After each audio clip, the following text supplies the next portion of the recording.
Hi, I'm Ludwig from Germany.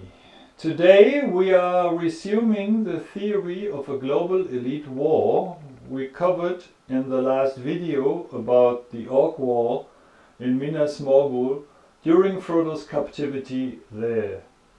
This global elite war seems to be behind virtually most of the turbulences we see in the world today. So today we will cast a closer look at this hidden global elite war from a common sense perspective and without focusing on Tolkien's symbolism. The reason of my timing to start the English channel in April was that this global elite war seems to be coming to a close due to the global deep state currently defeating the US elite. It seems that this war has been raging in the shades of darkness for quite a while. The Orc War in Minas Morgul was one of the toughest sections of the Lord of the Rings to decipher. Ultimately, it was the analysis of the Russian analyst Valery Piakin that gave me the idea that Tolkien encrypted this global elite war raging in our time. So today we are expounding a bit more on the different aspects of that war within the global deep state. Franklin D. Roosevelt is said to have made the following quote: "In politics, nothing happens by accident. If it happens, you can bet it was planned that way." So today we are discussing the thesis. The currently proceeding elite war has been raging for a long time already and is now slowly ending. Due to this elite war, a door for our liberation has been gradually opening. So let's see what indications of a global elite war we can find, who is waging that war, and how it is fought.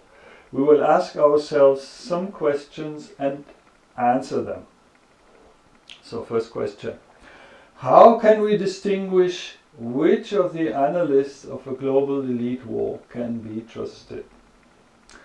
Today there are many experts analyzing the global elite's machinations in the internet. The presentations are very diverse and therefore confusing, for many experts can put forward good arguments. For many things you would need reliable insider knowledge from the higher circles of the governments or even of the deep state itself in order to be able to assess them. How should we everyman assess that? One of the main issues is, for instance, that the analysts close to the circles of the powerful, having real insider knowledge, are usually sworn to secrecy. They also tend to see their own country as good and an opposing foreign country as bad. Often it is hard to assess whether their sharp analysis do not still serve a specific purpose in the elite war and have the task to steer the audience's thinking in a particular direction while being as convincing as possible with it. And even though something really dawns on you while listening, there is still likely to be a specific elite agenda behind the analyses. And therefore, the approach I take and recommend is to check particularly analysts close to the global centers of power, such as analysts close to the US view and analysts close to the Russian view. Because such analysts tend to expose the truth about the other camp and not so much about the own camp. You carefully listen what they say about the other camp and can get a pretty close picture of reality if you can make such views match logically for both sides. Why is the elite war getting more and more visible today? It becomes more and more visible that the US elite strives for world domination, and that is so because it becomes evident that they have got into difficulties in their quest and even seem to have got fully stuck by now. That poses the question why the US elite's quest for world domination has got so stuck. Is it because of the awakening resistance of mankind? Or have they been confronted by an invisible opposing elite who is at least on a par?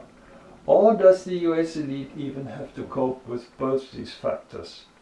If the US elite's quest has been stagnating due to an elite war with another global elite that is invisible to us, we should get some idea what other global elite this might be. So let's approach the question from a historical, structural perspective. If there is an elite war within a global elite that is on the verge of achieving global dictatorship, the question is, are there historical examples how a comprehensive elite war can emerge within an empire? How and between which elites does an elite war normally emerge within an empire? The historically best known empire was ancient Rome. And indeed we make a find in ancient Rome because the process globally occurring since World War II features some general similarities with two ancient Roman examples. As we cast a look at those ancient examples, that the dynamics unfolding today become visible. We are talking about the following two examples. One is from the time of the Third Punic War and the other from Caesar's time. Rome had two powerful pillars of power. On one side there was the military and thus its commanders, in particular when they won wars. They had legions obeying them, and that was a great power, ultimately also resulting in the end of the Republic. Normal historians would now say that the second pillar of Roman power was Rome's politicians, thus the Senate and the other political dignitaries. However, those were controlled out of the invisible by Rome's hidden monetary elite, the moneylenders, just the way it is today. In any capitalistic system, it is the monetary elite that controls things. However, it can happen that monetary elite and military elite have different views and follow different interests. Occasionally it happened that the Roman military elite waged their war in a manner that the monetary elite did not approve of. The monetary elite needed wars for the expansion of Rome because they needed that expansion for Rome's economic growth. Therefore, they always had the cost-benefit calculation in their mind. The military commanders had military minds. Normally, the monetary elite manage to steer the military according to their liking because they provide the money and control politics with it. However, sometimes the Roman politicians and military's belligerence was unstoppable, although it was economically damaging. After the Second Punic War, Carthage was in a sorry state. The Carthaginians were loaded with immense reparations like Germany after World War II. Economically, people paying high reparations and high interest in the struggle for their liberation, who must surrender most of their economic gains, are considerably more profitable than slaves being forced to work. That is the same with today's Germany. The global deep state profits immensely from Germany. The Roman monetary elite came to the same conclusion regarding Carthage. Therefore, they had no interest in destroying Carthage and would have liked to permanently leave Carthage as it was. Rome could use the Numidians' assaults on Carthage to always side with the Numidians and keep Carthage down.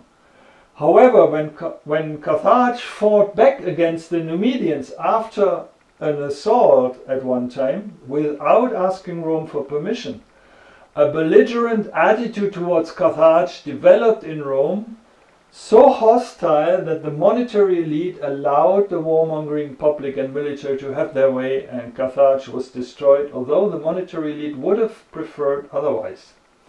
Economically, this was rather a backlash for Rome, forcing the empire to further military expansion which then took place. The enslaved Carthaginians did by far not generate the gains that the seemingly free Carthaginians had generated for Rome. The second example refers to the time of Julius Caesar. With Caesar's victory in the war against the Gauls, Rome considerably expanded territory, power and wealth of the Roman Empire towards the north. At that time, Rome had no active foreign enemies. With their victory in Gaul and without external enemies, a power struggle broke out between the military elite and the monetary elite. Caesar had become powerful, and the actual rulers of Rome, the hidden Roman deep state, the 13 Roman banking families, were concerned that Caesar might resist their absolute rule and control. Caesar enjoyed great military power, and it was not far-fetched that he could pursue his own political goals that were not to the liking of the monetary masters. And indeed, Caesar did interfere in their monetary affairs to help the destitutes of Rome, which gave him further power. Therefore, the monetary elite used their influence to have the Senate organize a military resistance against Caesar. So here we have an open conflict between the monetary elite on one side and the military elite on the other. People controlling the monetary system can of course buy military power, and that was what the Roman monetary elite did. When Caesar won the military conflict, he was a real and great threat for Rome's money masters. The simplest solution for them then was to have him murdered, and that is what they probably did via their minions in the Senate. So here the monetary elite got the better of the military elite just through insidious murder. So next question. Now, what are the parallels to mankind's current situation? It looks as though a very similar conflict gradually emerged since World War II, a conflict between the global military elite on one hand and the global monetary elite on the other. The main difference to Rome is that today's conflict has a global character and cannot be terminated by some murders because it involves many more people. Therefore, the elite war only broke out behind the scenes after 9/11, when the military elite defected for good and grasped for world domination. If you want to determine the conflict geographically, it is between the world's military elite in Washington on one side and the monetary elite in London and Switzerland on the other, who control mainly the BRICS alliance, which is Brazil, Russia, India, China, South Africa. After World War II, today's money masters made the USA to their control center of the global processes. Since World War II, the US are globally present, and the world's monetary flows were directed via the USA. Functionally, one could say the global conflict rages between the US elite on one side and the global monetary masters on the other. At the moment, the global money masters still have their headquarters in Europe, but have already started shifting them to Asia. As they are destroying Europe, they want to live elsewhere.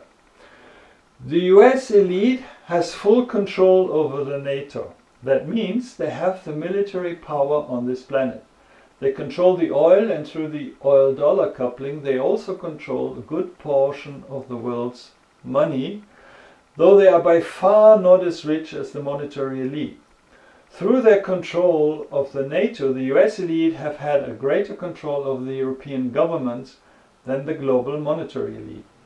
So currently the US elite is more and more losing control in Europe, as they are losing their war against the global monetary elite, who is slowly taking over Europe from the US elite. You can see that in Italy also, and also in France and Germany it's already showing a little. The global monetary elite controls the central banks and therefore the monetary system of this planet. Since World War II, the US elite has felt increasingly strong enough to dispute the global financial elite's world domination. Both sides want a new world order, the total control over mankind with themselves at the top. The US elite used 9/11 to start wars that should escalate and result in their world domination according to their planning. This escalation of wars was mainly confined by the actions of the global monetary elite. Today, the danger of a world war breaking out seems rather averted. The global monetary elite has been reformatting the global monetary flows and has gradually been making China into their new control center of our planet. In total, this means today it becomes evident that the US elite is approaching their final defeat by the global monetary elite. That is in fact also the controller of the global deep state, of which the US elite was only a part. That would mean that the elite war has already been raging for decades. Why has it been dragging on for such a long time, unlike in ancient Rome? As it looks, the situation was a standoff for a long time. Military power can absorb the necessary resources by force, as the US has been doing a lot. And monetary power can control all levels of societal life because all levels need money. Therefore, the military power is grosser and easier to spot. If the prey, in this case the entire mankind, is not to wake up, they must reach their goal faster. Therefore, the US elite had less time than the global monetary elite, who still have plenty of time to erect their new world order because they are less visible. The monetary elite can operate over longer periods of time. Of course, money can also buy and create military power because the monetary elite can use all levels of control. Monetary control can steer economic and political developments in a way that countries and economies ultimately do exactly what the global monetary elite wants them to do. They do not even notice that they only do what they are supposed to do.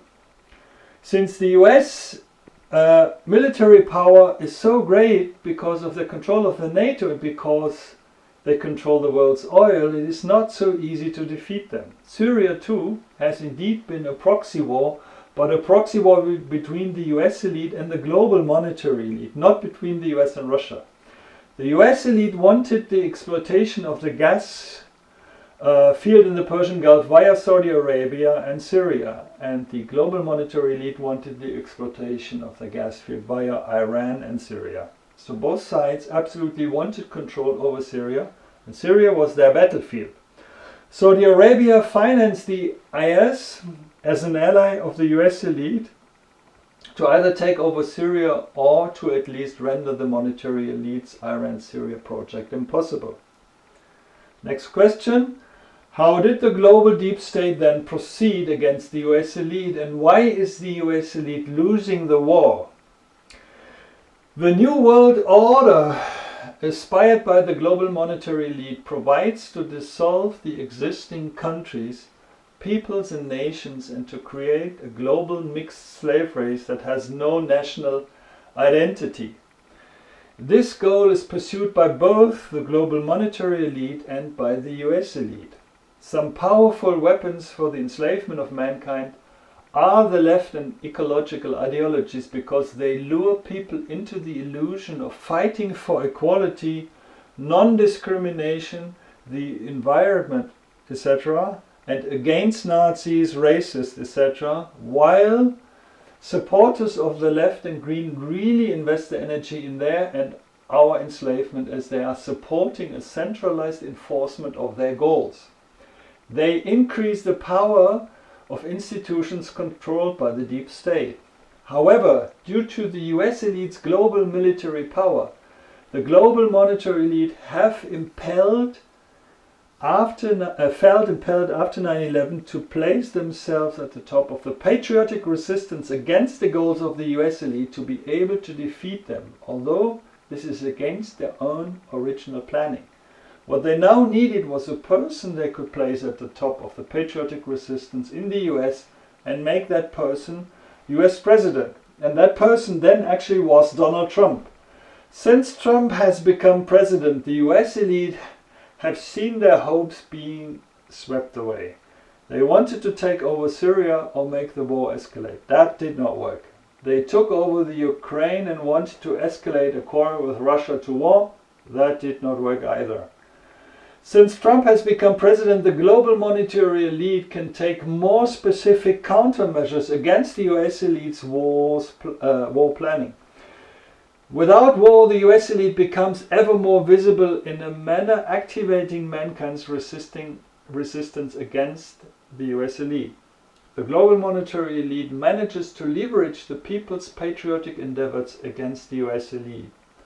The US elite has virtually lost the elite war with the election of Donald Trump already. Next question. Is the Yellow Vest movement in any connection with this elite war, or is that movement a true liberation movement? Last September, Macron proposed the creation of an EU army. That was apparently a move by the monetary elite to take the Europeans out of the NATO and thereby dissolve the NATO. Here, the global monetary elite got some influence on a European head of state, although Europe has otherwise been more under control by the US elite until today. With an EU army under EU control, the US elite would lose its military supremacy and thus their war against the global monetary elite. As a reaction to Macron's proposal, the US elite thus organized the Yellow Vest protests to weaken Macron and to dissuade him from the EU army plans. As you can see, the Yellow Vests have only been exploited as cannon fodder in an elite war. To spark off the protests, the US elite themselves raised the oil prices to move the people towards rebellion. Such are the set screws with which the respective elite sets masses of people in motion. Only emotional and possibly even violent protests against the elites ultimately helps only the elite's agenda itself. So next. Should one advise against participating in the Yellow Vest protests or even show solidarity with them? The English magazine The Economist, that can be assigned to the global monetary elite, has issued tarot cards showing the corpses of Yellow Vest protesters floating in water. That shows that the Yellow Vests are only considered cannon fodder by the elites in their war against one another. The global monetary elite are ready to strike down the Yellow Vest protesters through killing them, because they only see that they have been set in motion by the US elite. The tarot cards express that clearly. They do not see human beings in the Yellow Vests, but only US elite pawns fighting against the global monetary elite. Through the Yellow Vest movement, the elites generally elicit the non-docile people and have them injured or even killed easily by snipers due to these shining vests. The government smuggles violent criminals in yellow vests among the protesters. From the moment any violent criminal is spotted among the protesters, the government can define peaceful protesters as insurgents and thus legitimize themselves to use military violence to crush them. The protesters, knowing to be protesting peacefully, think that they are protected by their peaceful intentions, but that is not so. Many Yellow Vest protesters have been severely injured by the police, some have even been killed. The Yellow Vests can be seen by snipers from hundreds of meters away. So it is a very bad idea to join them, and I think we endanger human lives if we even show solidarity with them. It is just a bad idea. The Yellow Vest movement was triggered to prevent the formation of an EU army proposed by Macron to break up the NATO. This is all about an elite war and nothing else. Let the elites cudgel themselves. We should not fustigate for the elites, let alone get shot and killed for them. Next question. Is Trump really a man of the global deep state and not a real patriot? How can we be so sure about that? The question, what shows that Trump is a proxy of the global monetary elite in their war against the US elite, will be the topic of our next video. Not next, after the 6th talking video. The US elite are the original military arm of the global monetary elite. With their military focus, they steer events with coarser means. The monetary elite has more subtle means of control, so the US elite becomes more and more visible, while the global monetary elite does not. So the monetary elite can globally create the impression as if the global deep state itself is about to collapse. Even for the analysts of the alternative media, the monetary elite themselves are still largely invisible. Many see the US behind everything, but that is only half the picture. The even greater criminals than those of the US deep state keep themselves invisible, and they have almost already won the war. It is now only a matter of how the global deep state will deal its death blow to the US deep state. They will want to stage everything in a manner allowing them to keep their global deep state as invisible as possible. I think and hope that they will not achieve that. I hope that the people of the USA will want that the full truth will come to the light. If the Americans stay relentless in bringing the truth to the light, then even the global deep state will be exposed. America now has the chance to provide the world with the opportunity to rout out the global deep state in the hands of the global monetary elite. If enough people understand that the US elite is not the global deep state but only a portion of it, and that the US deep state is currently finished off by the global deep state, then the global deep state will be exposed too and mankind can break it up. It depends on us seeing the entire picture. If we can see the entire picture, then we also see the connections. And if enough people see the entire picture, then the global deep state cannot exploit its victory over the US deep state as they would wish. Then we will get an opportunity to also bring down the global deep state. In the next video, we will return to our video series on Tolkien and take a look at the positive figures in The Lord of the Rings who symbolize what we can do for a better world. Always remember, if we want peace in the world, there must be peace in our minds first. If you like the analysis, give me a like, subscribe my channel and share the video. See you.